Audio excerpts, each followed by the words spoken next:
Glens Falls is my hometown, so to be a part of something where I grew up, and it's something that helps the community. It's a huge employer for our local population. It's really very cool. You know, I grew up riding the bike path, and now I'm working here. The fact that BD is a US-based organization is definitely very meaningful for me, especially for our local plant here in Glens Falls. So much of what we make here is literally hand assembled, and to know that it's built in our hometown USA and could be shipped anywhere in the world is a tremendous source of pride for me. When I graduated from college, I told my grandmother that I had been hired at BD, and she was very excited.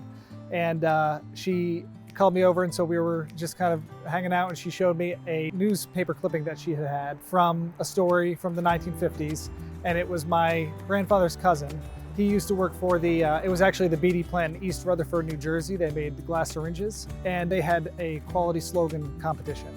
And he ended up having won that competition, and he got to get an award in addition to have the award presented by Fairleigh Dickinson Jr. himself. So it was kind of an interesting full circle family story. Everything that we make at this facility leaves the door and it goes to help a patient somewhere in the world. So for us, we've got obviously a wide breadth of products that we make at Glens Falls, and to know that each of these products in their own special way goes out to help the patients is something that I think is pretty amazing.